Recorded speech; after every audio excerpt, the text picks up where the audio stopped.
Well, welcome back to Stone and Timber. I'm Darren, and this is. I'm Dax. And we have a special guest, and we're so excited to have I'm you excited here. to be here, guys. Thanks for Very, having me. very excited.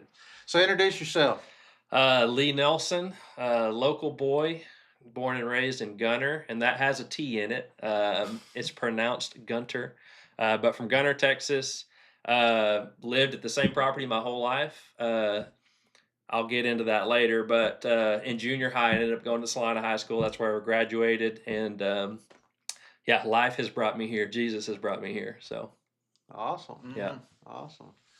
Well, as Dylan talked to us a long time ago, he says, "Why don't y'all pray before we do stuff?" So, Dax, why don't you lead us? Yeah. Oh, Very cool. prayer. Dear Heavenly Father, Lord, thank you for this time we get to have to sit across this table with Lee, just talking about how you have affected his life and giving him the opportunity to share his journey and his walk with you, Lord. Lord, I just ask that you bless our conversations, give us peace of mind and confidence to continue to share your word. In your heavenly name, amen. Amen. I like that. Oh, yeah. Yeah. Dylan kind of called us out. He was did. Like 3 episodes in. He's like, why don't y'all pray? We're like, Uh-huh. I don't know.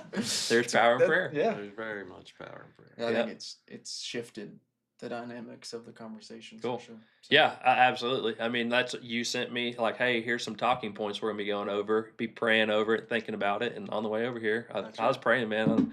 God, like, I just want you to be magnified in this. Like, I don't want Lee to come through too much in this. Like, And we're going to whatever. trick you because we're not using any of those. Right? Oh, psych. No, that's Yeah. good. That's No, well, it's where the Spirit leads us, good. That's right. Yep. And Yeah. so That's right. We got 2 or more here, so we know he's here with us. that's right. Yeah. Right. It's just sitting at the table, and I mean, we've Yeah. kind of been talking for like 30 minutes already. We Right. should have been recording, but we didn't. But it's okay. Yeah. So It's all right. let's just talk. Let's have a conversation, man. But tell us. I know you kind of did a little bit, but hmm tell us about your growing up. You're with your parents, your brothers, sisters, whatever you have, dogs, cats, Yeah. whatever. Yeah. Yeah. Just start from the beginning. Yeah, so I would say very much kind of just the typical American family.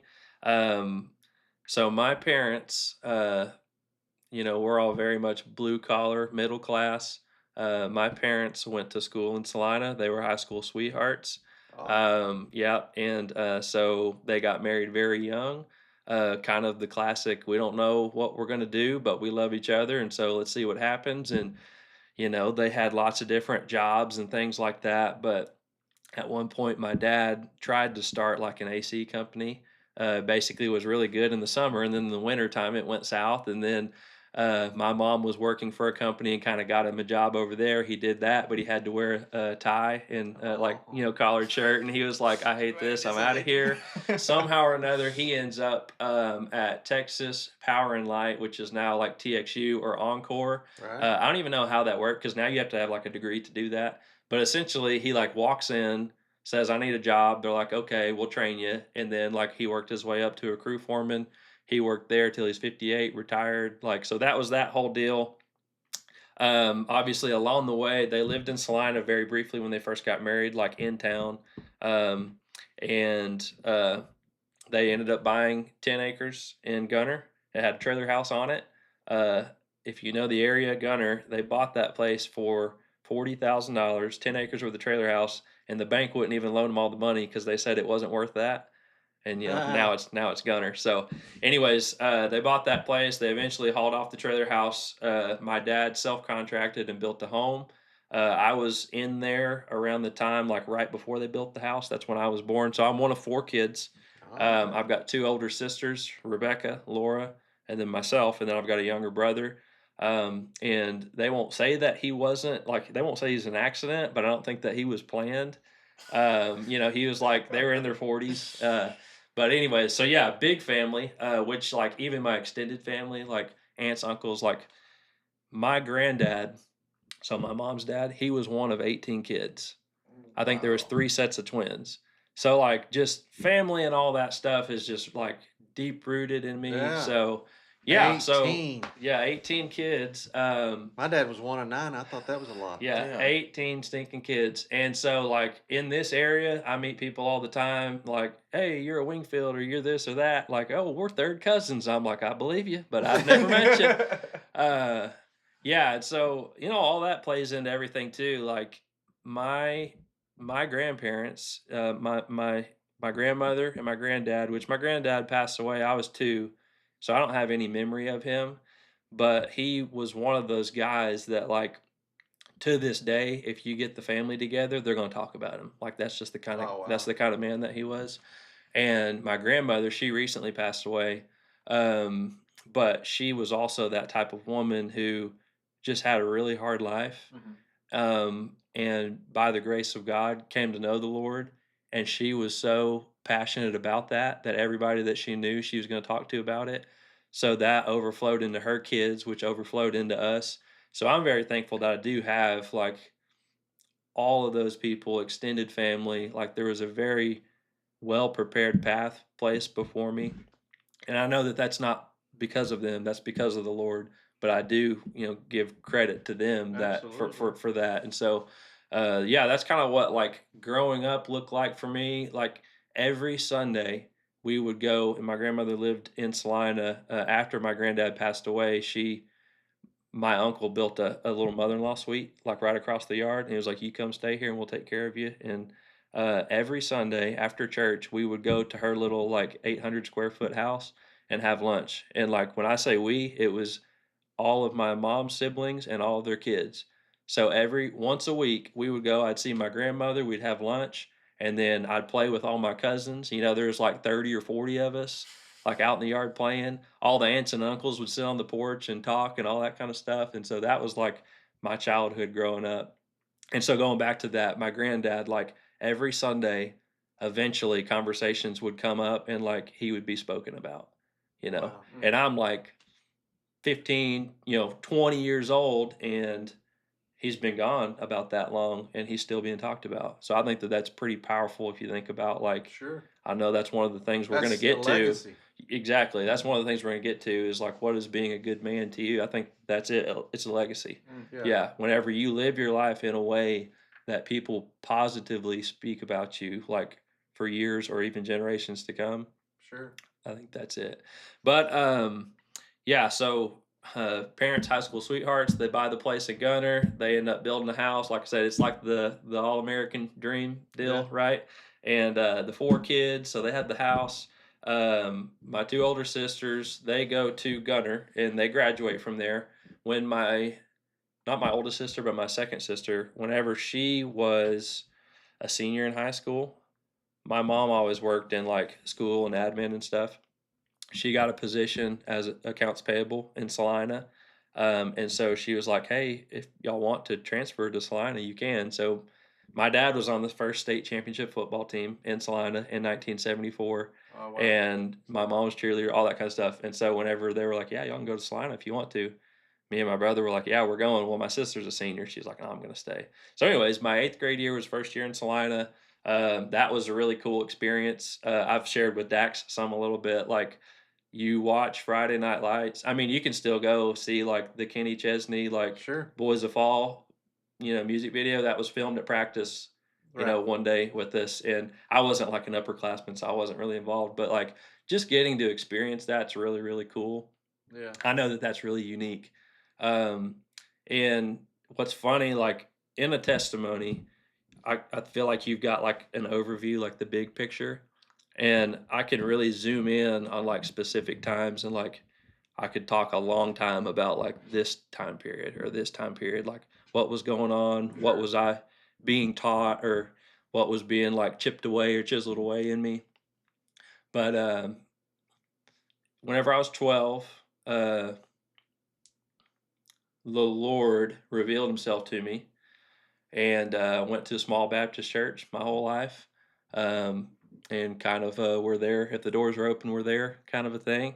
And 12 years old, I really, by the grace of God, said, "I'm a sinner and I need a Savior," and Jesus died on the cross for that. And so that happened. I was baptized. I remember going home one Sunday and was telling my mom, like, I think that something's happening. Like, I think like this is kind of coming together. Like, it's making a little bit sense. Like, all the stuff that we've been learning about and reading about and stuff. Like, I see what it is now, and I can see that I'm a sinner. And Right. uh, Jesus, He lived the perfect life that I couldn't live, and then He went to the cross, and it was my sin that put Him there, so that His Father, that God, could forgive me for that, and I could have a relationship with Him through Jesus Christ. So I'm having this conversation with my mom on the way home from church one Sunday, and all that too is kind of like we're talking about like being baptized and all that kind of stuff. And she's just kind of, she was really good. She wouldn't just be like, "Oh, yep, that's it. That's what I've been praying for." She was asking me like challenging questions to see like Make sure. if are we just like going to church so much that he's like, "Hey, this is the deal," or like, is there a change happening in him? Right. Are And your so friends getting that's right. baptized? Yeah. And am So I? on the way home, I'm talking to my mom about all that stuff, and she's like, "So why do you want to be baptized?" And like before I can answer, again, I've got a younger brother. I'm 12. He's about 3 years younger than me, so he's like 9. He's in the back seat, and he yells. He goes, "Cause it's hot in there. We got to cool off." She's like, "Why do you want to be baptized, Lee?" And he's like, "Cause it's hot in there. We want to cool off." So, anyways, but yeah, Right. so 12, that happens. And honestly, nothing happened after that for a long time. It was just a repetitive cycle of Monday to Saturday being a hellion and Sunday going back and being like, "Man, I stink." Yeah. And then going back and doing what everybody else was doing on Monday. And, a lot of that's on me. Some of it is just, the word discipleship. Like Sure. that's fairly new and recent. I would say like as an adult is whenever I was like, I've never had really another man like say, "Okay, you're a Christian. Now what? What does that look like?" Right. Right. Like let's walk through life and how do you be a Christian? Sure. And so yeah, from 12 to 21 was just a hot mess, getting into trouble, doing just teenage boy type stuff and talking with friends like so whenever I was 21, I remember I was working kind of roughneck work. I guess I'm skipping a little bit too far ahead. High school, just being like everybody else. I just wanted to fit in, be like everybody else.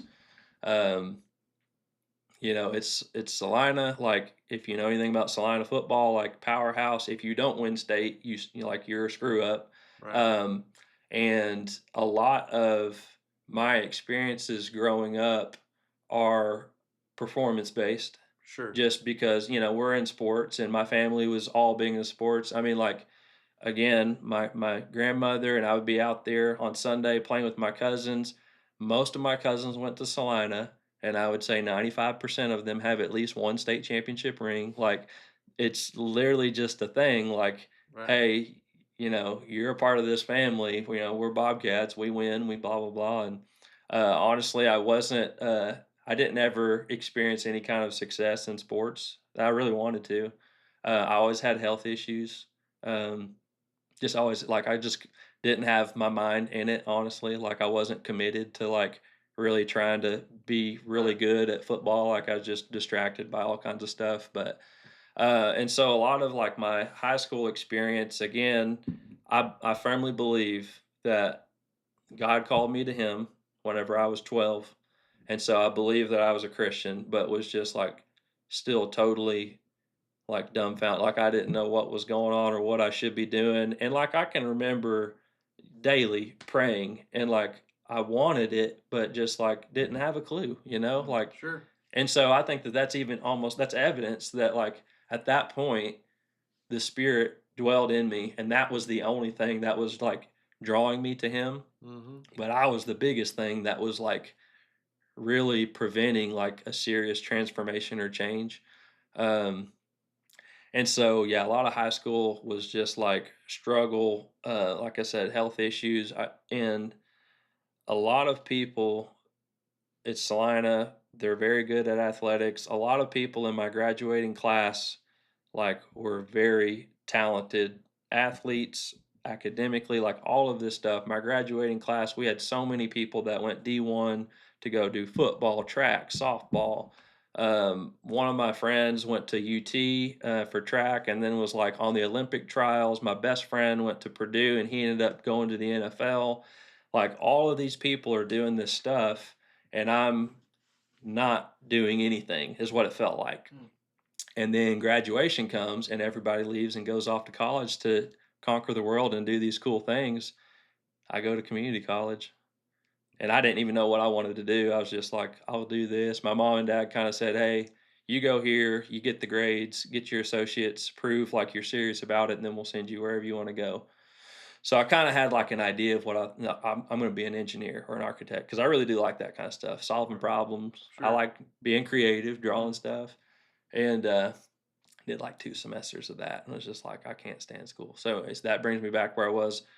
Went to work, roughneck kind of stuff. Not oil field pipeline, but was that same vein of work. Like I worked with the pipeline welder, but we would work like not refineries, but like the fill stations. So 18 wheelers come in, they fill up their trucks, and then they go fill up the gas stations.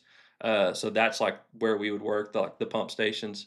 And we were all over the country, working 7 days a week, 12-hour days. You work hard, you get off, you drink beer. That's right. And so I was 21, or maybe about to be 21, honestly. No, I guess I had to have been 21 because I was buying beer for myself. So I was 21. It was on a Sunday, and I go into a gas station and I get a big case of beer, just gonna hang out the rest of the day. And guy walking around, he approaches me and just goes, hey, can I ask you something? I'm like, yeah, sure. And he's like, I'm challenging some other men this month, and I don't remember what month it was now. I guess it had to have been, does June have 31 days? I'm gonna put y'all on the spot. Yeah, I know. What's the knuckles? So, anyways, it was in the summertime because it was blazing hot. This guy was like, "Hey, I'm challenging some other men to read the book of Proverbs, do a chapter a day for 31 days. Will you do it with me?"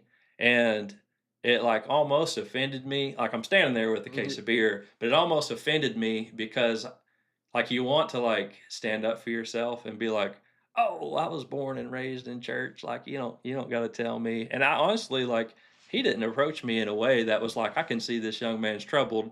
He needs to read the Bible.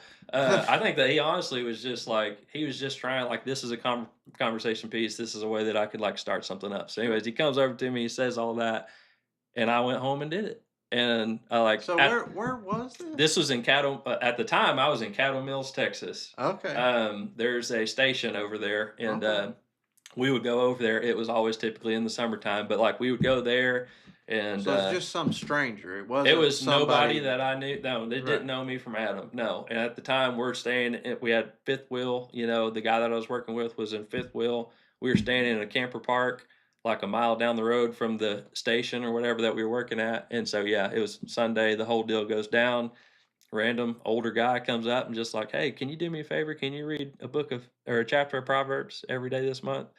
And I went home to the camper and started doing it and started reading a chapter of Proverbs. While you were drinking a beer or no? No, no, no, Just no. So checking. no. That's kind of a part of the story too. But Right. so yeah. So I'm 21, just being a 20-year-old guy, and I go back and I start reading Proverbs, and that basically was the ignition. Like Wow. that was the thing that for the first time in my life I was in the Word and I was attending church wherever I could go simply because I just wanted to be around it. Like I just wanted to be near the Lord Mm. for the first time ever. It wasn't like Wasn't hey, I'll go to church and then a good thing will happen to me, or I'll say this prayer or whatever. It was just like for the first time ever, I wanted to be in the Word, and wherever I was at, I wanted to go to church, be with God's people, and like just feel His presence.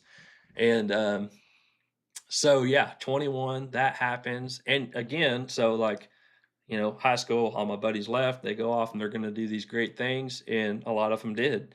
And at the time, I mean, again, my best friend that went to Purdue, he played in the NFL. My best friend, I'm sure he'll watch this. He's going to listen to it, and I think that he can see it and appreciate it. Yeah. But he was not at that place yet. He was in college, 21, doing college kid stuff. and I wouldn't get to see him but like twice a year because it was like, college football, Sure. Division 1 college football was like so stringent in their schedule. Like That's a job. I'd see him for like 2 weeks in the summer and then maybe like a couple days at Christmas. And I was working, like all this happened. I'm in Cattle Mills working, and he comes into town for summer, and he's wanting to do the kind of stuff that I used to do all the time. And I, for the first time, I honestly was just like, I can't do that stuff anymore. And he got really upset. And it was, some of it was like, you don't even want to see me? And it was like, no, it's not that I don't want to see you, but I don't want to go do that stuff. And I don't even want to be around it. And so that kind of like damaged our relationship for a little while. But so yeah, that happens. And again, like just all these, when that transformation happens, like everything starts changing. Like it's just, I mean, scripture says you're a new creation. Did like your language change? That's right. Yeah. Well, so Because you were roughneck. well, I will say this, and like in men's studies, Bible studies, and all that kind of stuff, discipleship, like that's one thing, we all struggle with stuff. Right. That's one thing that I've never had a struggle with. I've That's never had a struggle with a foul mouth or like Yeah. vulgar language. Like it's just never, I've got other problems, but that's the one thing I don't know, I've just never felt like I had to use bad language to like get my point across or say what I needed to say. Well, that's because you're intelligent. 'Cause Right. That's what I always, honestly, because I always tell people that's Right. if you're just not smart enough to come out with the words To be able to articulate what you want so to say. you curse. Right. Yeah. So, hey, fair enough. So believe and in like I your said, testimony. I've got plenty of other flaws that we could get into, but that's something I've never had. So whenever I say roughneck, I mean it's working around a lot of those types Right. of guys, Well, and it's all the it's the drinking and the girls and all that kind of stuff. And so, anyways, that's happening. I'm 21. Like stuff's changing. I'm being challenged and tested to like be different and stand up for like Sure. for faith in Jesus Christ. Like if this thing's real, then we're going to go in a different direction.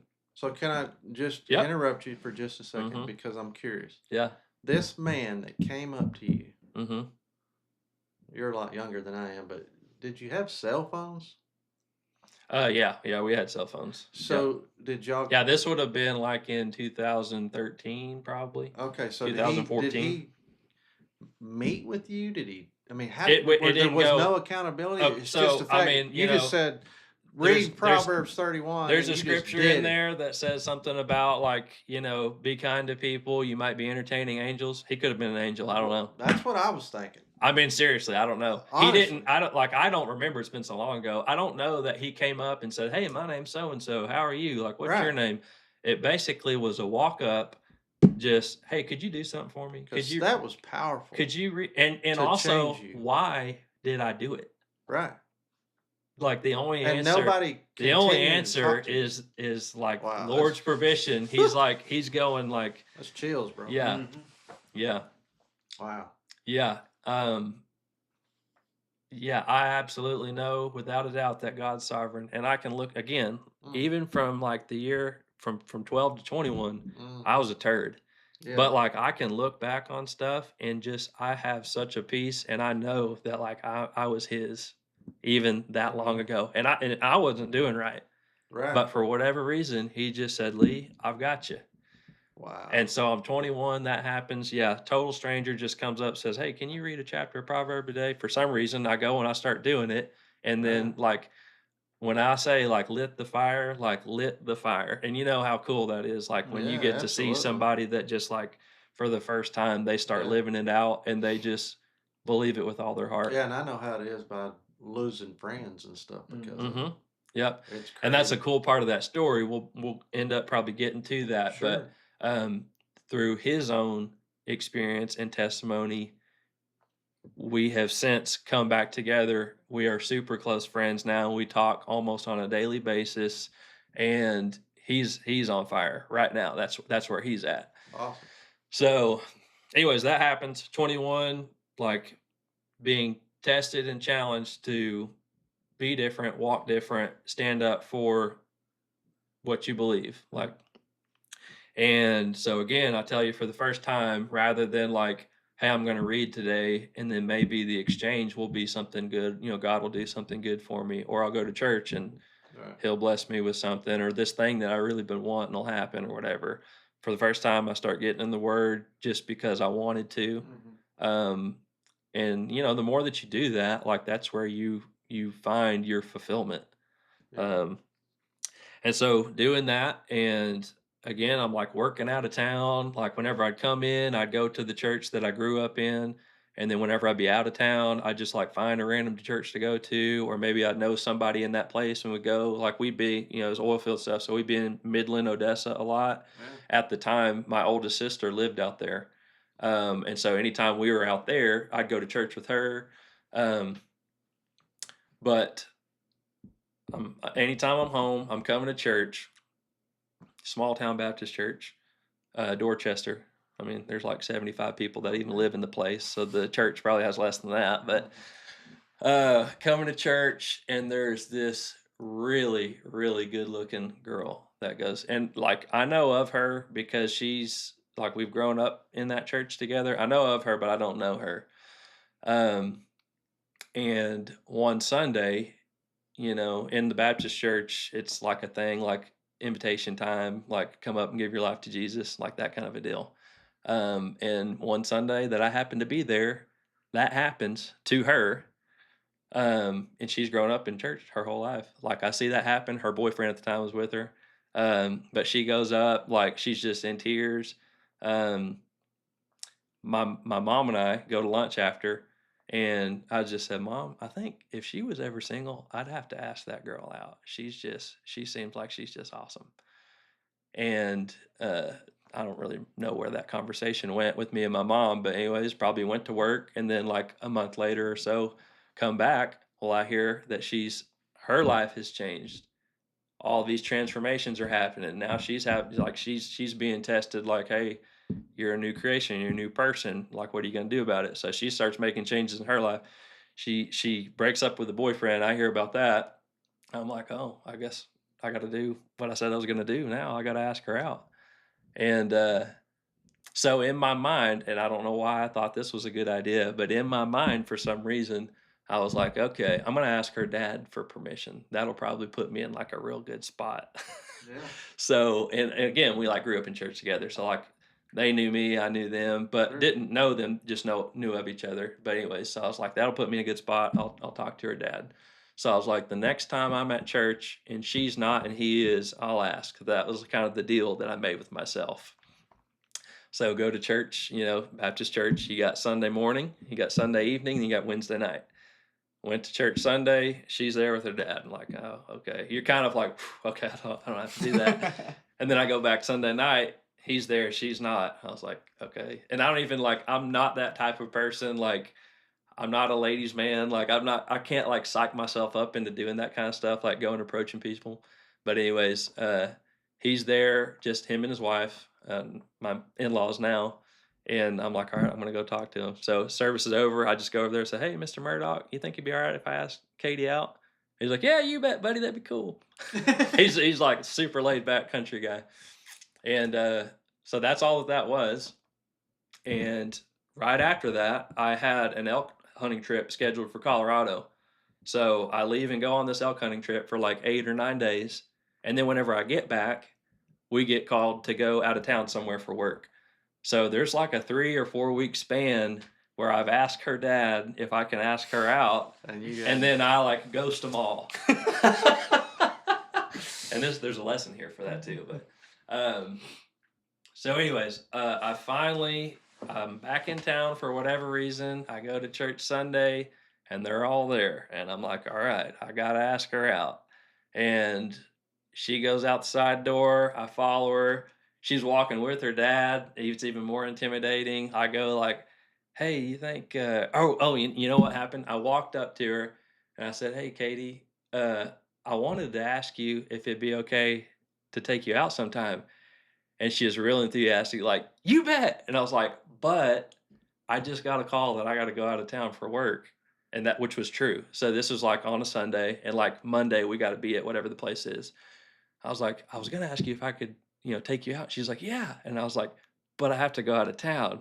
And it was kind of like, oh, and I was like, so can I get your number? And she's like, yeah. And I can remember whenever she was giving me her phone number, she was like 903. Like it was just so Southern and hick. And I was like, I love this. I mean, like she's my girl. Yeah. So anyways, yeah. And a little bit of backstory to that. And I get all this like after the fact, after we're married. So my now father-in-law, he says that Sunday night they were like, hey, we're going to go to service. Katie, you want to go? She's like, no, I think I'm going to stay here. And she was watching some show where the parents have a bunch of kids, like 12 or 15.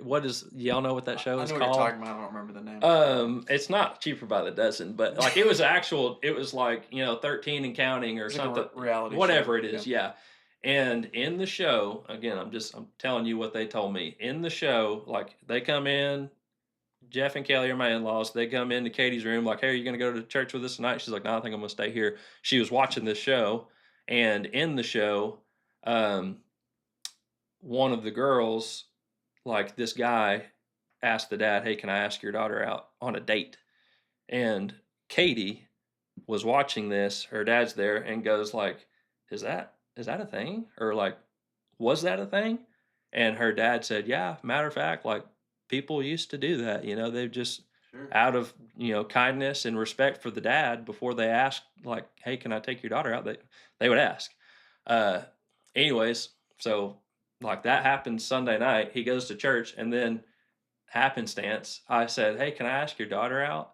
And he said, my wife told me when he got back from church, he said, like, was almost in tears and was like, Katie, you're never going to believe what just Oh, happened. he told her. Yeah. Yeah. Oh. Which that And in 3 weeks? yeah. So that's what the lesson there is. They want Oh. what they can't have. So you got to make them wait. But yeah, so I asked him for permission to take her out, and he says, yeah, you bet. And they had just like had that interaction before he came to church. Yeah. So he goes back home. He's like, Katie, you're never going to guess what happened. This guy asked me for permission to ask you out. And she said he was like visibly like shook up about it. Sure. Because he's probably been praying for that. Oh, I'm sure. Yeah, You I'm know sure. what I mean? Yeah. And I'm not going to say how old she is or was, but she's older than me. So yeah, he's probably like, is there a man out there for this girl? So yeah, anyways, I asked for permission to ask her out. He says yes. He comes and tells her. And then, yeah, I'm like gone for 3 weeks. Nobody's seen or heard from me. And then I show back up and I get a number. Anyways, so this is in like... So she was expecting this. She was expecting the call, the whatever. And that's what she was like later on. She was like, yeah, I thought you'd get my number somehow or whatever and call me. And I was like, no, I wanted to do it in person. And anyways, so yeah, I come back. I'm like, hey, I wanted to ask you out. She's like, yeah. And I was like, but I got to go. So can I get your number?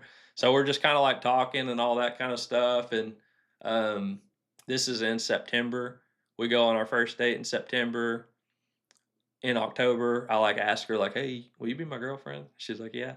And let's see here. By March, we were engaged. And then the following September, we got married. So we were like 6 months dating to engagement, and then 6 months engagement to marriage. Yeah.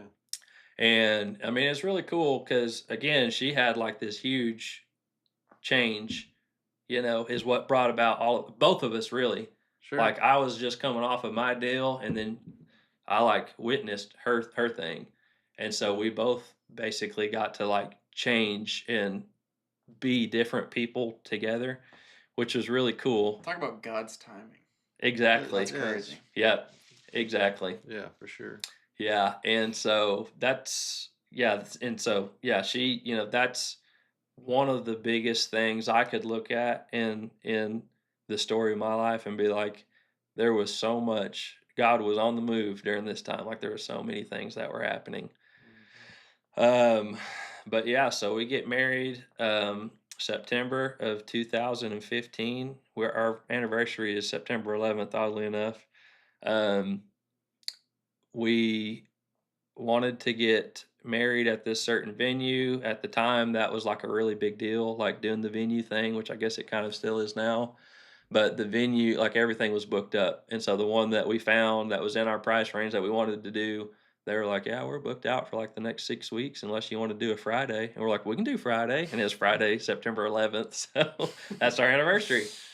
Yeah, so we get married. There's I could zoom in on that if y'all wanted to. We could talk about a lot of stuff, a lot of learning and growing. I mean, when you talk about like being a godly man, I mean, just a man in general, but being a godly man and like trying to follow the Lord, Mhm. getting married is going to be probably one of your first real big like tests Mm. or real big learning experiences because you get married and you figure out like how selfish you are, like how just the way that you think about. I mean, first of all, you're just a guy, so you're like, I don't even understand you right now because like, Right. in my mind this is how it's going, but she perceives it this way. So like marriage is just it's a whole different deal, but it's very good. um, we get married and we're like, yeah, we'll wait 1 year so we can just, figure that out and enjoy each other, and then we'll start having kids. Well, we ended up having infertility issues, and so we didn't have our first kid till 2019, so 2015 to Yeah. 2019. And again, that's like a whole different deal that we could zoom in on as far as a testimony, like what the Lord did there. But what I would say, um, the biggest thing for me, and again, 21 years old, hooligan, and he just pulls me out of that like rapidly. And it's just like, hey, we're going in a different direction. And So you've got to go back a little bit too, yeah. because you were roughnecking. hmm So did you say, man, I can't be gone all the time? No, so yeah, I should have probably mentioned some of that in the story. So while we were dating, we were like long distance thing because I would work Right. out of town. So sometimes the shop for the company we worked for was actually in Fort Worth. So like that would be like our holding place until they would get the next thing for us, and then we'd go wherever. And it was in like November, December when Katie and I started to get pretty serious at that point. I mean, which is crazy to think about. That's like 3 months in. Yeah. But so it was like November, December. I'm in Odessa at the time on a job it was like a 2 year job or something. I can't remember what it was, but we had like just started it, but we were going to be there for a while. And I was like, I don't want to do this anymore. Um, and a guy at that church that we both, Katie and I both grew up in and we went to, there was a guy there that was a builder, and he did work. One of the subcontractors he worked with that did his metal buildings Mhm. was losing like his lead guy. And so he needed somebody that could weld and all that, which I worked with the pipeline welder, which I didn't do any welding. I was technically considered a fitter. So like you do the grinds, the cuts, you get it all set up square level for him, and then the welder comes out there and runs the bead. Right. Um, Anyways, so yeah, that's in like November, December. This guy's like, I'm losing my lead hand. I need a replacement. And, a friend of a friend of a friend kind of a deal. They're like, would you be? Well, I think actually Katie's the one that was like, hey, here's this job. Would you be interested? And again, I didn't go to college. I don't have an education. So Right. I just basically almost essentially went to school, graduated high school, and then went to work. And so, like, hey, here's this job. Would you be interested? And I was like, yeah, sure. Which I was making actually a lot of money whenever I was doing the on the road thing. Mhm. And this was not a lot of money, but it was home. I mean, I didn't like at that time, I had no, Right. You weren't away. liabilities or responsibilities. I technically still lived with my parents. So I ended up getting that job with that guy and come home and start working. So that was in like December. I come home and I'm like working home full time. And when Katie and I got married, that's what I was doing. And I still did that for a little while after we first got married. And man, I didn't make any money. Like I was making like $500 a week, 8-hour days, manual labor. And I worked for this guy, and he built metal buildings. We would do some like bolt up prefabricated buildings, um, and mostly what we did was like custom weld up stuff. So literally, like just truck comes and drops off a bunch of I beam, and we start cutting it up and welding it together. And so I grabbed onto that pretty quick, and he kind of got to where we could go to a job, and he'd just say, all right, Lee, we're doing a 40 by 60, 15-foot walls and this pitch and Right. this size door over here, here, here. And he'd still be on site a lot, but a lot of times he'd leave and go and round up material for something else or go bid other jobs or whatever. Mhm. And I was able to kind of run that deal. So that was like my first experience with like construction, like leadership. I Yeah. mean, like getting left alone with some other men to go like, hey, here's what we're doing. Here's the objective for the day. We got to meet this thing before we can stop and roll up. Right. So, anyways, did that. Wasn't making any money. My wife was a hygienist, so she was the breadwinner. So, like, that's a whole nother deal too. You're married, newly married. You're a young man. I'm younger than my wife by And quite a she's making bit. the money. Yeah, yeah, and she's making the money. I'm working like a dog, and I'm not making any money, but I'm trying to feel good about being the man of the house, like Yeah. So, and that that was not good. And so, a lot of if you look at my job history, there's a lot of jumping around shortly after we got married because I saw that and I wanted to be the provider and I wanted to make money and I wanted to promote and do all this stuff. I wanted to be the man, Yeah. Sure. and I was not the man. Yeah. And if you look at my job history, it reflects that. Like, I worked with that guy for about 2 years doing the metal building thing, and then went to a company, was there for like 3 months, and What then went company? to the guy that did the metal buildings. No. Do you Oh, doing so I worked for him for like 2 years. right? And then from there, I went to a local company called Bluestone Partners. Okay. I think, from what I understand, they were like a home builder, Yeah. and then they graduated into commercial stuff. Okay. And so I did that. Still in the same field, kind of. Mhm. Oh yeah, no, it's always been Yeah. construction. Yeah. Yeah. So I went to go work for them for just a few months, and I was working down in Dallas. Kind of just got like, hey, go to this job site that's a hot mess and see if you can help somehow. And so there wasn't really a lot of like guidance or direction. It was just like, go out there and be helpful and be productive. And I at least knew like that's probably not going to be beneficial to me in the long run. So I wasn't there for very long. And then I went over to a company based out of Prosper called Crossland, which is also a commercial general contractor. And they're a very well established builder. And they had like programs like, hey, you come in and we're going to put you through this and we're going to educate you and teach you and grow you to whatever position we think that's going to fit for you. So I went there and did that. But again, I was only there for like 2 years. The work's, it's really hard. It's construction, so it's a lot of tough stuff, which you shouldn't run away from. But like it's a lot of rough men, tough men. Like, it's they're all wanting to go to strip clubs and all that kind of like that's what Sure. it is. Mhm. And again, you're like, that ain't me. And by the way, also I got like I'm newly married and all that. I did that job and it was going pretty good. I was talking with them and they were kind of saying, hey, you're doing, I mean, like started with nothing and then they eventually gave me like a company truck and a fuel card. And I thought that was just like, man, I I was making like I'm arriving. $52,000 a year, and I got a truck and a fuel card, and this is in like 2017. And I was like, "Yep, I'm the man now." No, my wife was still making way more money than me, but I was driving like 3 hours in traffic every day. You got to be first one at the job site, 7 days a week. Really, the thing that was like the straw that broke the camel's back, I got stuck on a Target remodel in Flower Mound, so I'm driving forever, and I was the night shift guy. So newly married, and basically I had a high bye relationship with my wife. Like she's coming home from work and I'm leaving.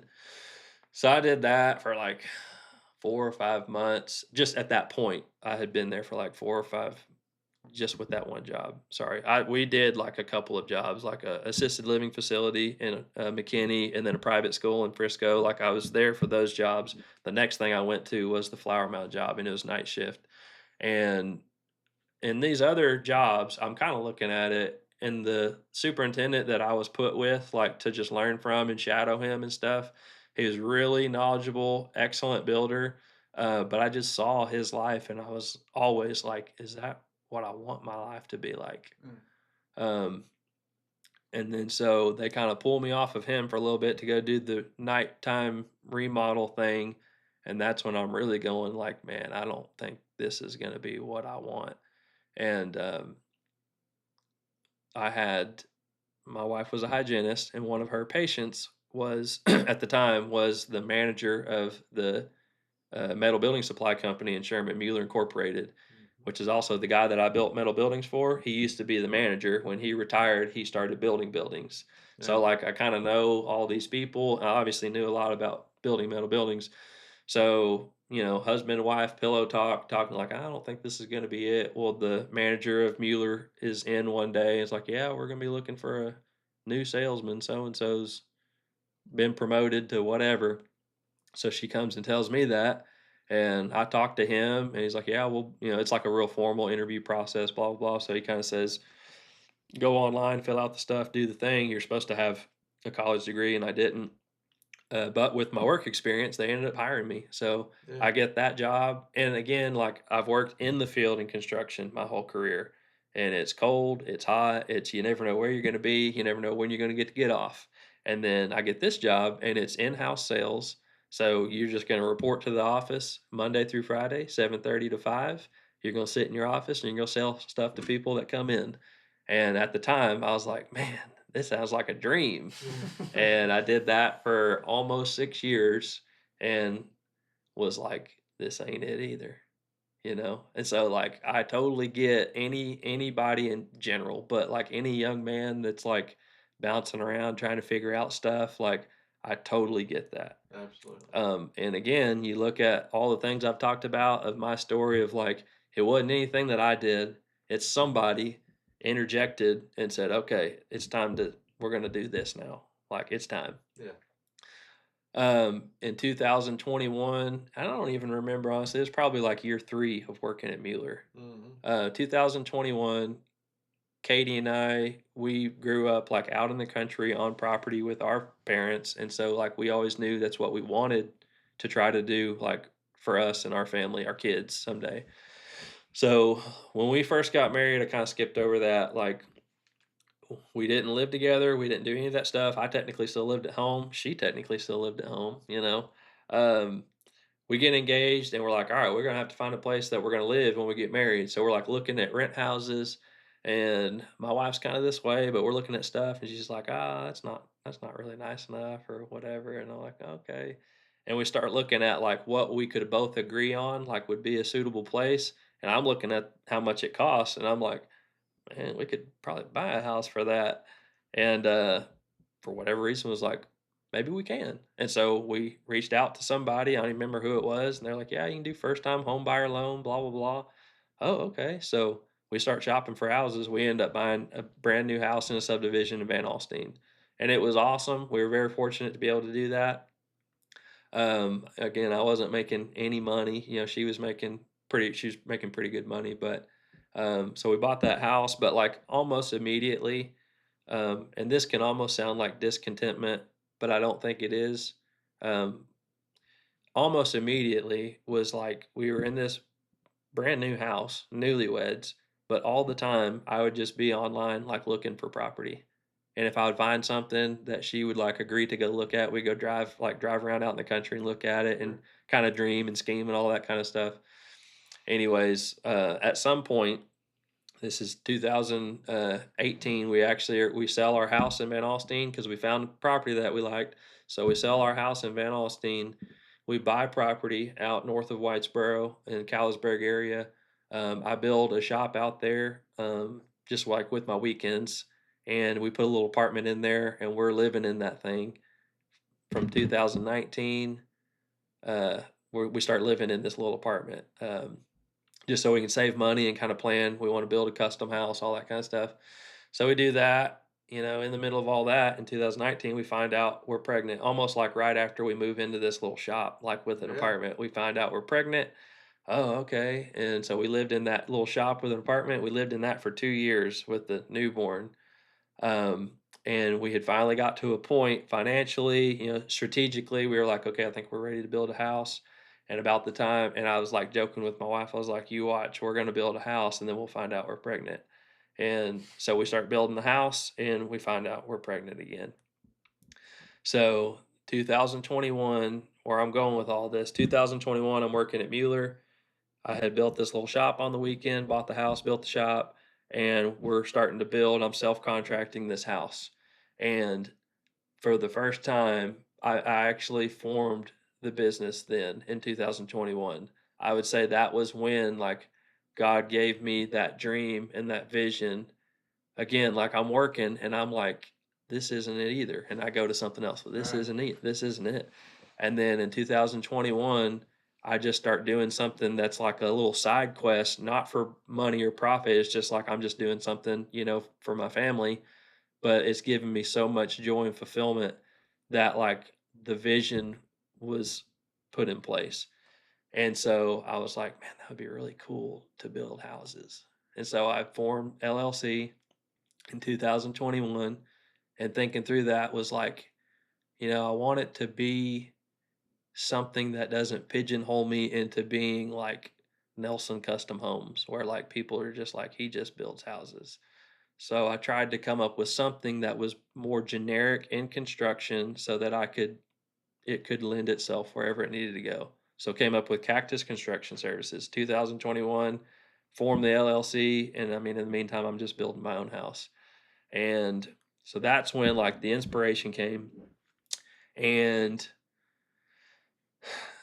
for probably 2 years after that, well, no, pretty much exactly 2 years after that. So 2021 formed the LLC. 2 years after that, I'm basically trying to moonlight and maybe get some like custom builds on the side. And in my mind, it's like the perfect scenario. I always Sure. figure out the problems for God. Like I can do this and I can do it on the side and I can make this extra money. And um, that's another story to the testimony. But when we got married, Katie, like pretty much immediately, it was like, whenever we start having kids, I want to be home with the kids. I want to raise the kids. Mm. And I'm making $500 a week at the time. I'm like, You're all right. yeah, that'd be great. Cool. So I've always been the one in that front that's like, impossible. Can't do it. Yeah. So I'm trying to solve all the problems for everybody because I'm a guy. That's what we do. Right. So, yeah, 2021 formed the LLC. I'm like, yeah, I can build houses on the side. That would probably replace Katie's salary. Like that, hey, it makes sense to me. And nothing ever happened. I'd get people come in and like ask me to bid stuff, and I'd bid it. And I was trying to do it for almost nothing just to get started, and it wouldn't happen. And I would say the reason why is because it wasn't meant to be. Well, That's right. It wasn't time. And I would also add in there too that um, faith is huge. And I was trying to do it in a way that didn't require any faith or trust. Mm. I'm going to keep myself safe and secure because I don't trust in him. So I can do this thing and that thing, and it solves all my problems. And I would say that's probably the biggest testimony to starting a business and what I have been able to experience since starting a business. The coolest part about that is honestly just the lack of control. Like you never know from one day to the next what's going to happen. Um, the only thing you can do is just do what you can do that day.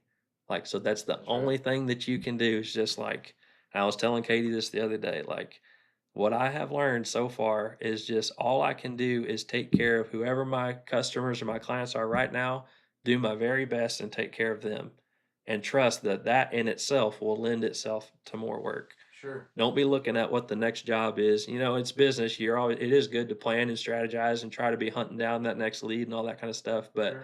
don't spend your life living in tomorrow because today, like this is where it happens.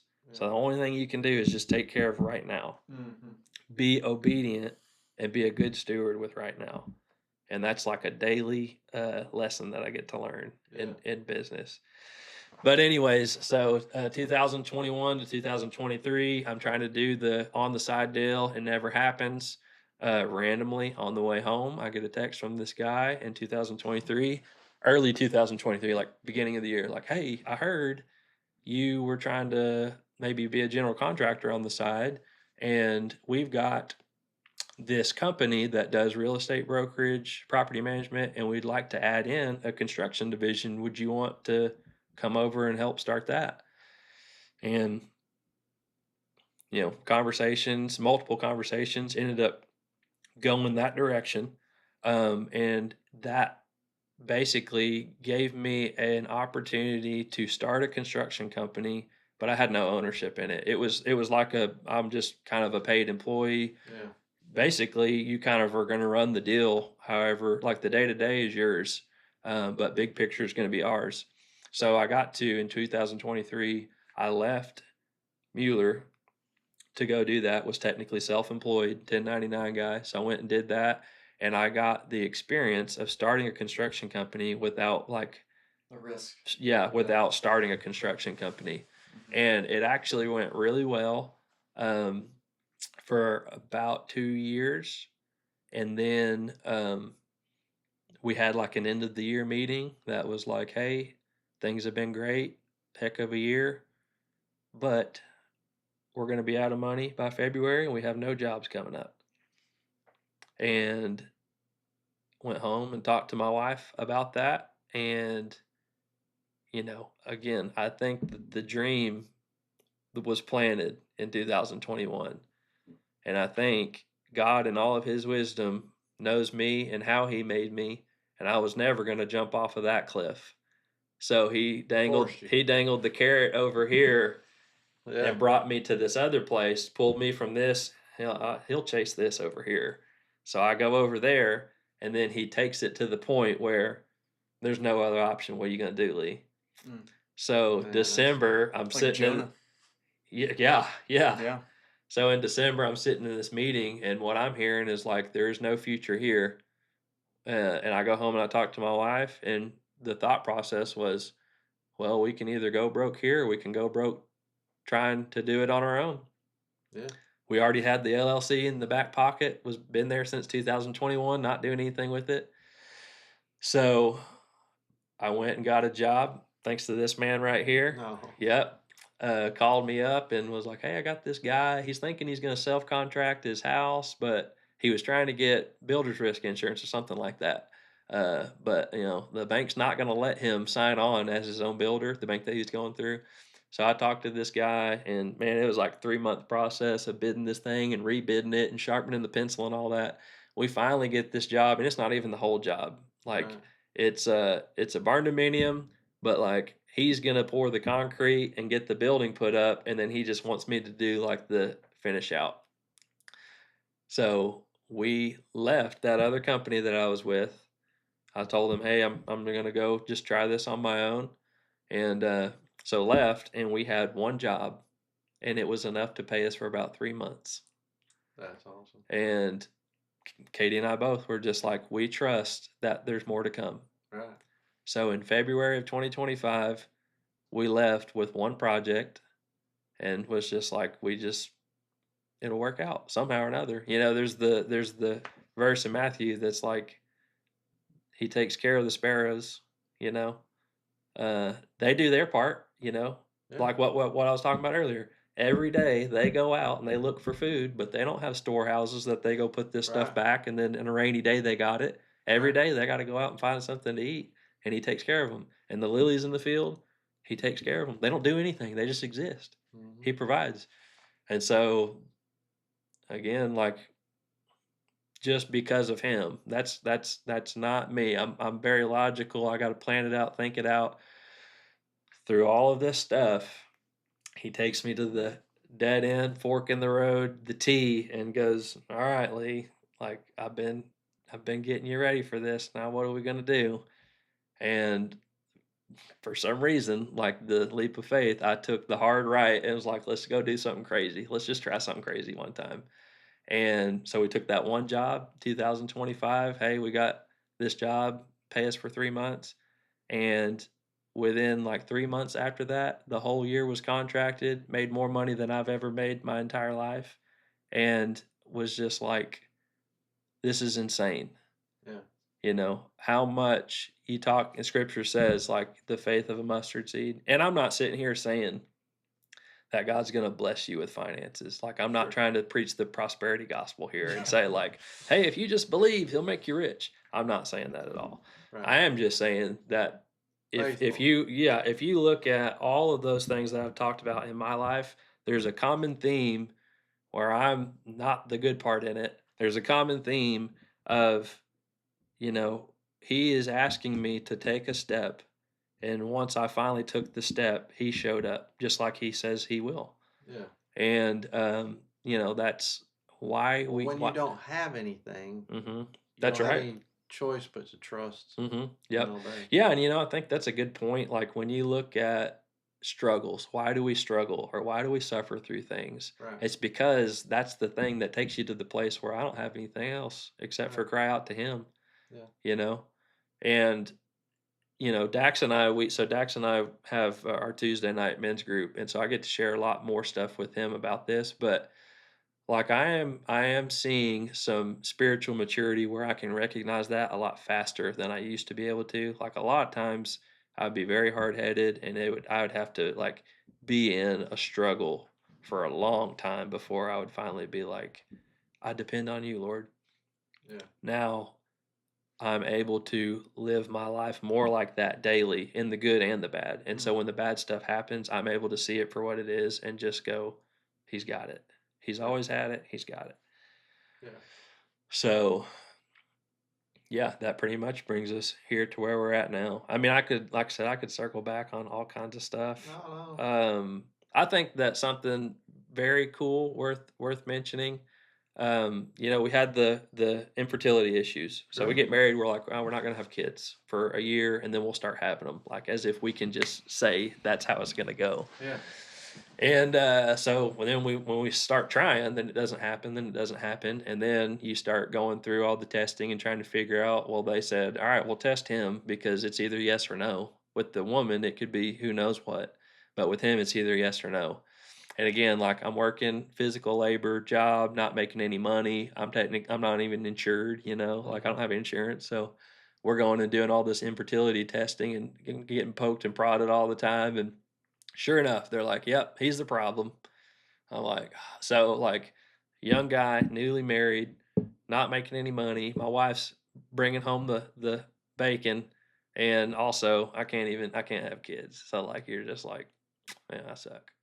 And I mean, at that time, I was very committed to the Lord and had an excellent daily walk with Him. But during that time, my my my relationship with God was a lot of anger and was questioning him and why Well, I mean, why would you do this? Yeah, why? I feel like I'm a pretty good guy. I've always, yeah. I'm not out here doing this crazy stuff and all we want's kids. Can't even let me have that. And I know y'all had Nick Rogers on the podcast a couple episodes ago or whatever, but at the time I was serving with him at Legacy, doing youth stuff. We were on a retreat at Broken Bow, and we got there like the night before all the kids. So we're sitting out by the campfire, basically just trying to mentally prepare for the craziness of Yeah. like, youth weekend getaway.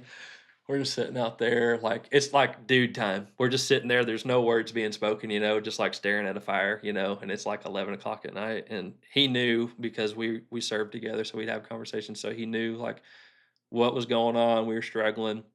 He just says something probably to the effect of like, how you doing or how you holding up. I was like, not good. I'm angry. I don't know why this is happening. Why is it happening to me? And he asked me, uh, if God doesn't let you have any kids, like, do you still believe that He loves you? And I couldn't answer that question. Mm. And this isn't some cool story where I get like to the mountaintop and I'm like, okay, Lord, I trust you. And then we have kids. Instead, I'm in the thick of wrestling with that question.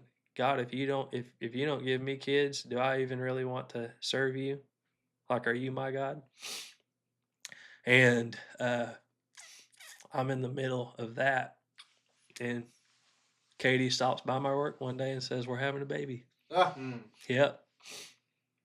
And that whole story, we go do all the tests and go to see the doctors and everything, and everybody. I mean, literally, they started telling us like, start filling out the paperwork for adoption. There's no chance, almost no chance. You could do IVF, but we didn't have the money for that. We weren't really sure if we even wanted to do something like that. And then, yeah, like I'm in the middle of, God, do I even love you? Do you even love me? And that happens. Wow. And now we got 3 kids and the 4th one And on the one way. on the Yeah, way. one on the way. Yeah. So that's a whole crazy story. So I think that that's very much worthwhile going and revisiting that part of my life and the testimony of what God has done in my life. Sure. Another really cool thing that I want to talk about is 2021 is COVID time. Um, we're living in the shop with the apartment. We're building a house. I'm working, Katie's working, and she's a hygienist, So Yeah. she's in people's mouths every day, and this is Yeah. COVID time. Uh and I'm at work in the office there at Mueller, and she calls and says, "Hey, I tested positive and protocol has got to go home for 2 weeks. And anybody that I got to let anybody that I've been exposed to or whatever, let them know." So I go tell my boss. He's like, "Yeah, that's our protocol too. You got to go." And honestly, I left excited. I was like, 2 weeks off. Yes, right. Yep. And we go home. She's 9 months pregnant, by the way, with our Mhm. son. So we have Charlie's, our oldest daughter. That's in 2019. So 2021, she's 9 months pregnant with our son, and she says, "I got," and I think actually she didn't test positive. I think she was exposed, and Yeah. so she was like, "I have to go home, and that means you got to go home." Well, then we go home, and then in the being home, we tested positive. So you guys remember, like, once you test positive, you had to have like a negative test for so many days before you could come back. Blah blah blah. Well, she ends up getting it, and I didn't have it for the longest time. I remember waking up in the middle of the night one night and felt like I had the flu, and I was like, "There it is." Uh, so, anyways, we're all at home. We had like literally just finished this house. We all like moved into this house, and we're all stuck at home with COVID. And Katie would have these coughing fits. She's 9 months pregnant. She'd have these coughing fits, and like she'd just be over there like sobbing, crying because it would hurt so bad. She's 9 months pregnant and she's coughing, her ribs hurt. She's like, one morning, like 4 in the morning, she's like, "Lee, seriously, I think like ribs are broken. Like this isn't right." And I was like, "Okay, well, let's wait." I think this was her idea. She was like, "I'm gonna wait until the OB office opens, call them, see what they want me to do." So we waited till like 6:30 or 7 when they opened. They said, "Come to the ER," because it was for COVID stuff. But because you're 9 months pregnant, we want you to come to our hospital, which is in Plano, but go to the ER. That way, like, you're in the same hospital. So if anything happens or we need to have the baby, like, they Right. can basically transfer you to us. So I drive down there with my daughter, who's 2, and Katie, and we basically dropped her off at the front door at the ER. They wouldn't let me go because I had COVID. I don't think Charlie had it, but dropped her off at the front door at the ER. It was basically like, good luck. We hung out in the parking lot almost the whole day. And finally, Katie texted me and she's like, "They're keeping me. Y'all can't do anything. Go home." So I went home, and that day, she ends up having our son. They're like, with all the circumstances, they're going to induce me. She's in like the ER, and they end up transferring to like labor and delivery.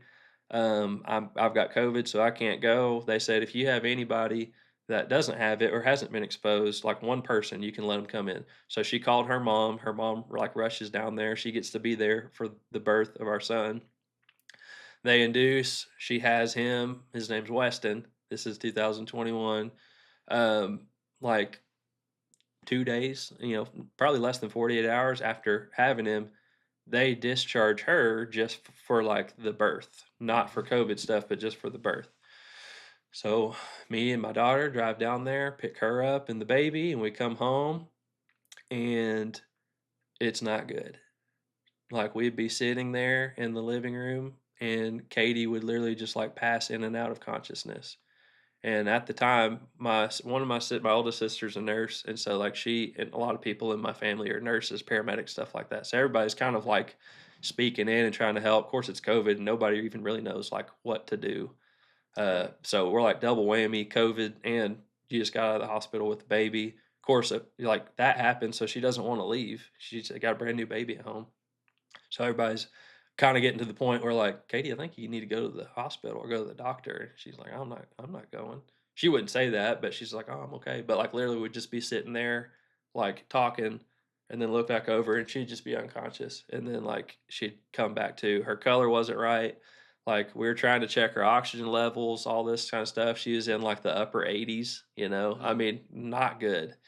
The only way we could get her oxygen levels up is if she was just actively on oxygen, like just sitting there, just like oxygen tank wide open, just breathing oxygen. So my oldest sister texts me and it's just like, "Hey, y'all doing good?" And I was like, I don't know, honestly." And she was like, "Really? How is Katie doing?" And I was like, "I don't think that she's all right." She's like, "Okay, well, I'm gonna come and just say that I'm coming to check on y'all, but we've actually been setting up like behind the scenes, like we're getting a spot ready for her at the hospital because we know that she won't come." So my oldest sister comes, walks in the door like, "Hey, how you know, just kind of friendly, like, hey, Yeah. I'm just coming to check on y'all." Because while that was going on, that happened all the time. People would just like drop food off at the door and stuff. Yeah. So she comes and she's like, "Hey, everybody okay?" And wife's like, "Yeah." And my sister looked at her and was just like, "Katie, you're not okay. Like we're taking to the hospital or whatever." And they're just crying about it. And uh of course everybody's got COVID, so you don't know like who you can be around, whatever. So, anyways, I load Katie up in the car and my sister said, "Hey, I talked to my younger brother. He was paramedic, fireman at Frisco, I think at the time, maybe even was in Salina already. He knew somebody at Medical City Plano and basically they like had a spot ready for her for Katie, like waiting for her. They said like just get her here and we got a spot." So I load Katie up. My oldest sister sits in the house with our newborn, but I think maybe she had COVID, so she couldn't like hold him or anything. So she just like basically sat there until my other sister could get there who didn't have COVID so that she could watch him while I took Katie to Medical City Plano. Right.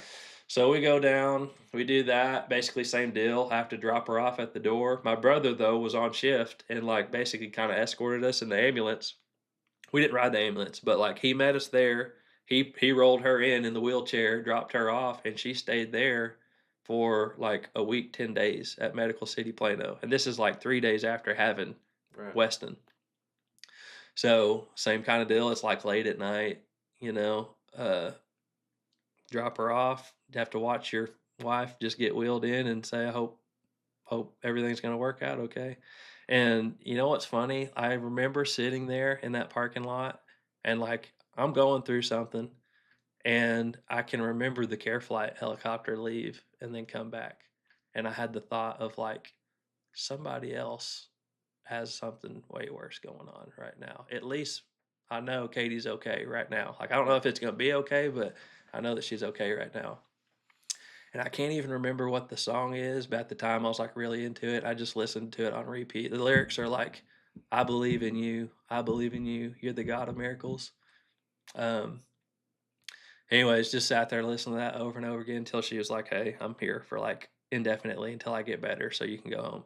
So I went home. My sister's there with my son, and she's like, "All right, y'all good? Yeah, we're good." So she leaves. So then it's me and And two kids. little man. Yep. Me. Well, okay. So at the time, when all that was happening, my sister orchestrated. Charlie went to my in laws. Oh, okay. So it was just Katie and I and Weston. Anyway, so we get back. I get back from Medical City Plano, and it's just me and like less than a week old baby boy. Um, and he was breastfeeding, so like we had not very much going on there. Uh, as far as me being able to feed him. So I'm like, okay, I'm gonna have to go get formula, do that whole thing. The next day, I get knock on the door, front door, and where we live, like y'all know where we live Yeah. out pretty far. Like it's not like you just go down the street to come see us.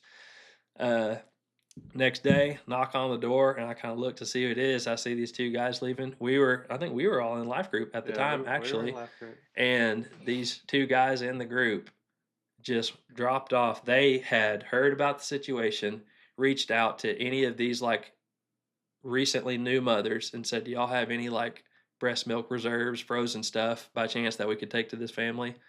And these two guys went around, rounded up breast milk, put it in a Yeti cooler, and dropped it off at my front door, like just knocked on the door and then left.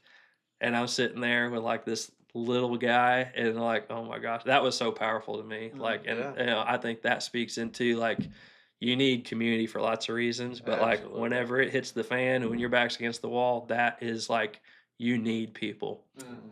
And I didn't ask for help. They just said, we can help, we got to help. Yeah. So brought the breast milk to the house, dropped off the cooler, and so it was me and him, and we had the whole routine down, which is kind of funny. Like it's really crazy and hectic and chaotic, but we always remember Weston's birthday like it is the kickoff to college football season because he's at the end of August. So like when Weston's birthday comes, you know, like that weekend, whatever that next weekend is, that's college football season. So Weston was born, and then it's me and him, and we're hanging out on the couch, and I'm feeding him Watching breast milk, football. and we're just watching college football all day, every day. And people are coming by and dropping off food. Like I was almost living my best life, and Katie's, you know, at the hospital just trying to hang in there. She ends up, you know, recovering and coming back. And but anyway, so that's the story of how Weston got here. And I think the power of community, you know, people loving you, caring about you. And I think that, you know, I started to say this and caught myself. I'll go ahead and say it. I'm not trying to like say anything about me, but I do think that that does speak into the type of person you are when people when they see that you're hurting or you need help and they want to come help you. Like if you mistreated people all the time, or I mean, Right. if you were easy to dislike, you might not get that kind of help. Right. And so I don't say that because I think I'm a good person. I think that that's obedience to Christ. People could see something about him Sure. and me and say, we got to help these people. We got to help Yeah. these people. So yeah, that's pretty much the story of me, my wife, kids, work, all that kind of stuff. Well, and that's the power of prayer too, because we were praying like crazy Oh, I during know. that time, and Yep. so I know. and then people speak, Yep. you know. Yep. And I know for a fact too, like Katie wouldn't have survived that if she Right. if my sister wouldn't have ended up showing up and saying you're leaving. So I'm glad that people were having conversations behind Sure. the scenes and going, it doesn't matter what they say, we're taking them to get some help. That brings up a lot of people have too much pride that they don't Yeah. because they're afraid, Hmm. and Yeah, you won't ask for help. And in that scenario, I was that. Like we were that. Katie and I were that. yeah, We I wouldn't remember. we wouldn't reach out and ask. I And remember. it took people going, no, y'all need help. Exactly. And whenever you just like impose that on people, then you kind of have the freedom to go like, oh, thank goodness. Yeah, we need help here. Yeah, exactly. Yeah. Exactly. Well, man, that's awesome. Hmm. Yeah. And I didn't even. I mean, Didn't did you even go? get into these Did questions. you even do any? No, Not no, really. Like I no. said. That's good though. I think that that's No, sign that's just natural perfect. organic conversation. And yeah. You know, we've kind of like danced around and touched on in one of your episodes was like, what is it to be a man? Yeah. And then what is it to be a biblical man? And that was a couple of your, prepared questions that I Right. was kind of stewing over. And we've been touching on all these pieces, but like my granddad, like being Yeah. legacy is what you brought up, and that's exactly what was coming to my mind, like legacy. And in everything that I do, I hope that I have a positive impact on people, and I hope that anybody, whether it was my kids, wife, friends, like strangers, I hope that they would just see me and just say like, he cares about me and he wants to help. Yeah. And so I think that probably is the identifier for a godly Christian man, because that's what Jesus was. Absolutely. He'd go to strange places and meet strange people and help. And he is the model. Like that's Yeah. the perfect example. So So you have Charlie is Charlie is 6. 7, She's gonna be 7 in right? November. Yep. Charlie, Is coming up to be 7. and her name, we always get that. They're like, "Hey, what's your daughter's name?" Charlie, and people look at us like, "Okay."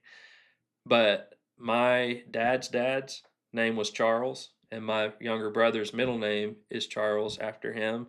Yeah. And so Charlie is kind of a family name, Charlie, but it's Yeah. spelled Lee, so it's got my name in there too. So Oh, that's awesome. I think it's a really cool name. Some people are kind of like, they side eye you a little bit, like that's not a girl's name.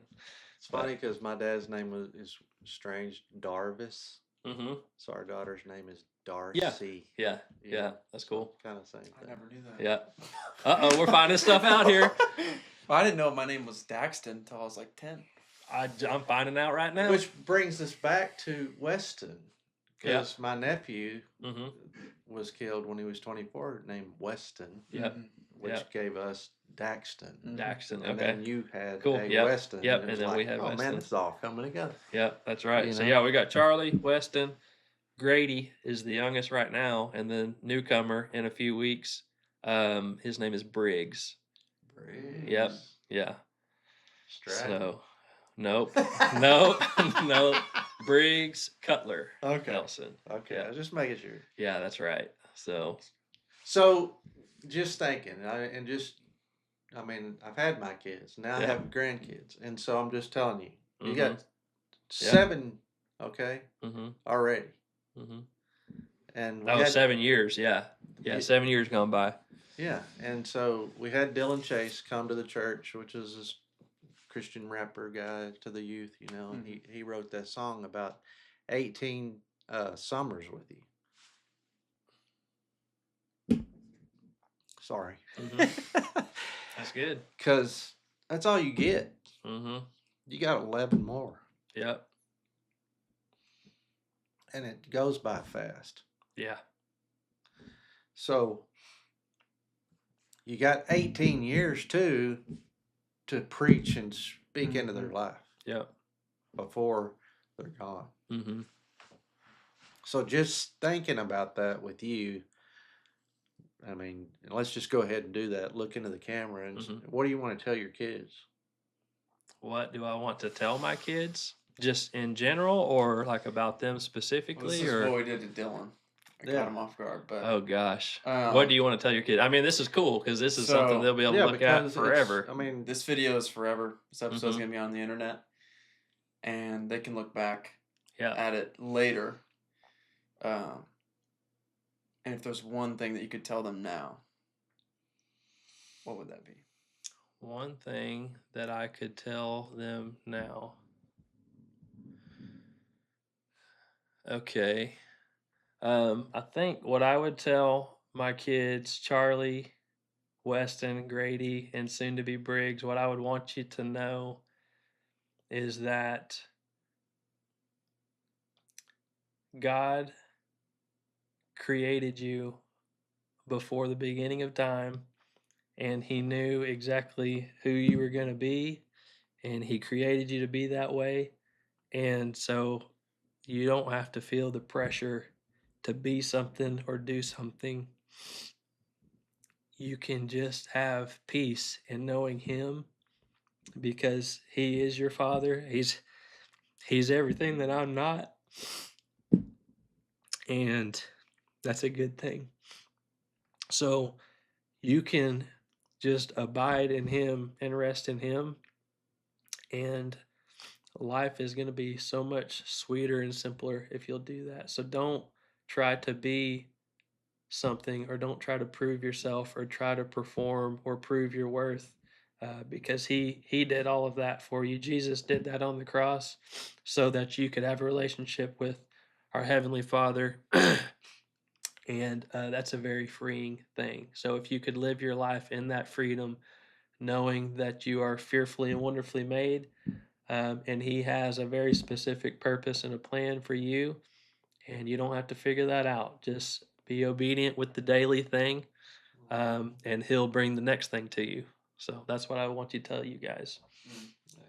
Yep.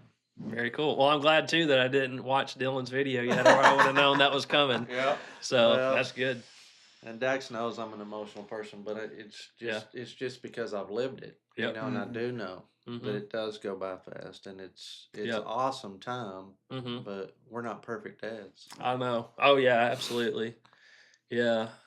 You know, with work and all that, like that's the one thing really that there's a job that we're doing right now for a family. We're building an office for them in Sherman, and it's a small family-owned business, and there's 3 generations that work in this office. And I have just been so stunned by that. I'm like, that is just the coolest thing ever. And I do think that that's like, you look at the Bible, that's how it worked. And I mean, maybe that's God's design. Like, right. And so that's one of the things that has really intrigued me lately with work is it kind of goes back to legacy.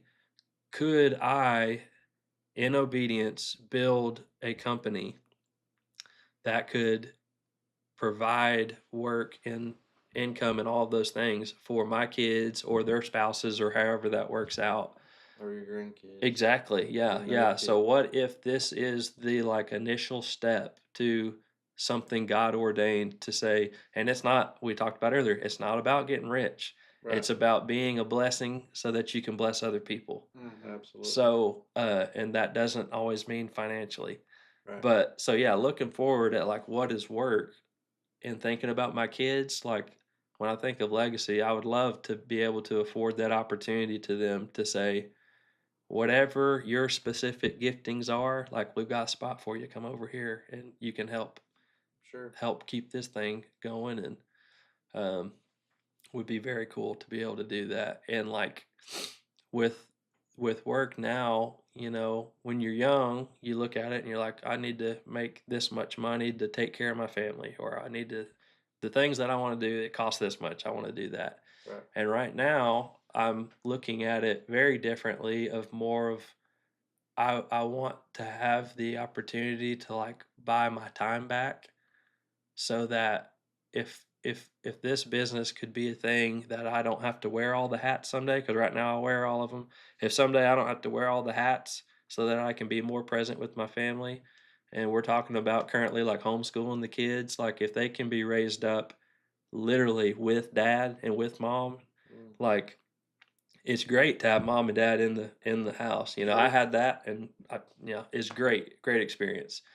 But even a step further than that, like what if they grew up the 18 years? What if they were riding around in the truck with dad? Yeah. What if they were, you know, we do gardening, we do all, like what if Charlie's out there in the garden with mom? Like that to me is like a rich life. That's the thing that I at this point in my life and with work and stuff, that's what my like ambition is, like to get it to that kind of a place where I can afford to be present with my wife and kids and friends and family, like to just be more available, because you really look at like what's your goal. And again, I said like I just want to have a positive impact on people.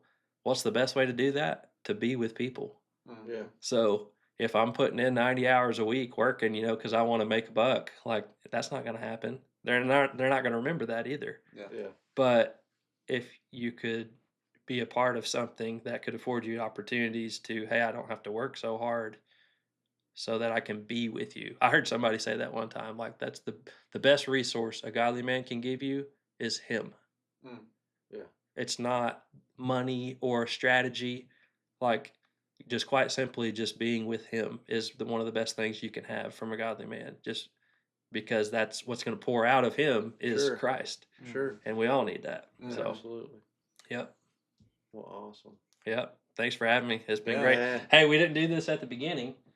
I'm a podcaster. I love watching podcasts, and usually folks will bring on a gift. So I brought y'all, and this is small, but Burlebo. That's for Dak. Burlebo. That's for Dak. Moisture wicking. Oh, look at that. And then we've also got Carhartt right there. So y'all can rep the brand every once in a while and whatever you're doing. I'll show that little. Look at that. That's right. Cactus Construction right there. Heck yeah. But I really appreciate both of you guys. I mean, y'all both have made an impact on our lives. I mean, Darren and I more so, like just because of time, we've had more time together. And then recently Dax has been helping me. I try to tell you all the time, and I don't know if you receive it well, but the things that you do might not seem like very critical, but actually going back to time, like they're super helpful for me, because now I'm not having to do some of those things at 8:00 at night. Yeah. Like I'm able to come home and be with my family because Dax is out there cleaning up or, you know, putting trash in the dumpster or sweeping up a site. Like those are things that I was having to do. And so like, I really appreciate you. I really appreciate you. Well, we love you. Yeah. Oh, back at you. I love you guys. Yeah, Yep. This is great. Yeah. This has been a really good podcast. Well, I hope so. I mean, that's like the prayer coming over here is like, this is a young podcast. You know, it might not ever get a bunch of hits or whatever. I hope it does. Yeah. But at the end of the day, if one person sees it and hears it and gets something out of it, like, and that's what we've been talking about is testimonies. Like that is a testimony, and it doesn't have to be fancy or like some crazy, you know, life change. It's just like, this is what happened, and somebody out there can relate to that and go, oh yeah, God sees me. I can't have kids right now, and I'm upset about that. Yeah. Oh, here's this guy. Like, yeah, you know what I mean? Yeah. And and that's the story that went back to us because we couldn't have them either. Remember? And when we were in life group, that's what we were talking about with y'all. Just be patient. Yeah. And that's what we joke about all the time. I think in that life group, we had like 3 people that couldn't have kids, and now everybody's just like repping them out. And it's like, that's right. So it's like, prayer is powerful, and you better be careful. Like, if you keep praying about it, it's going to end up catching up with you. So that's right. Yeah. Yeah. That's awesome. Yeah. Wow. Man, good, man. I keep thinking about that one guy, like a 10,000 foot perspective of your entire testimony. Yep. That you were in the middle of nowhere. Yeah. Getting alcohol. Yep. I have no idea. I have no idea. Like, I don't know anybody there. He doesn't know me. Like I said, I mean, who knows if the guy was a real human or not. Well, it's just crazy to see the ripple effect of one interaction. And that's the whole point of this podcast is like one person could witness this and it could completely change the outcome. Well, I think, that's the whole point. And like before we started rolling, we were talking about Phil Robertson. Yeah. Like, y'all know his story. Like, he was trash. And then some guy wouldn't give up on him. Yeah. And if you've ever listened to his deal, he has said, I think it was his sister was like adamant about this pastor, like, you got to go keep working on my brother. And Phil tells the story that his sister was like, if you can get that guy, he'll lead thousands to Christ. That's right. And so like, you think of like my story with that guy, like, who was he? Like, why did that happen? I don't know. Hopefully my life has impacted people. Right. And like I was talking about my grandmother, she grew up Oklahoma, like literally dirt floors in her house, dirt floor poor. And because God, he showed up, like, you know, pulled her out of that, and she just loved him and shared that with everybody that would listen. And that trickled down to her kids and me and now my kids. And like, I mean, that's just really powerful, isn't it? It's cool. Mm-hmm. It's cool. And so you've got 4 kids. Think about 14 more. Bro. I know. That's crazy. Trying to feed them all and like keep them alive. Yeah, that's insane. But yeah, that's, you know, that man, and that I just was thinking about that too, because of the fact that you're just sitting there and he comes up and says one little thing. Gas station. And yeah, like I said, I can't remember that it was like a meet and greet, like, hey, my name's Robert and I want to talk to you. I mean, it was pretty just blunt to the point, just like, hey, would you do something for me? Would you read a chapter of Proverbs a day? And there was the good thing too, like I said, like in that moment, I was almost like, I said offended, but really what it was conviction. Yeah. I'm standing there and I know I'm not living right. Like everything in my life, I'm not doing what I was called to be when I was 12. And now I'm standing here at 21 and this guy comes and says this, and it convicted me to the point where it prompted a change. The obedience that you were. Well, just of going ahead and some random person, and it changed you to do that, and that's why I was asking. I think that's where you're getting at when you're like, did you like were cell phones a thing? Like, no, he didn't say like I want to like circle back with you and talk to you. It wasn't like discipleship. It was like just total stranger. Hey, I'm going to challenge you right now to do this, and for some reason it took hold. Yeah. Wow. So, well, if that guy is real. Maybe he's watching. Maybe he'll hear this and be like, "That was." That might be his weekly thing. He might go to church, and then that Sunday he gets out and goes to the 7-Eleven and goes and tells somebody, "Hey, will you do something for me?" Wouldn't that be cool to have him on there? That would be crazy. If you're out there. Yeah. If you ever hear this, exactly. I would love to talk to you. Yep. Well, it's the same if anybody out there wants to come and share. Absolutely. That's what this is all about. Yeah. Exactly. Yeah. And we'll probably have you on again.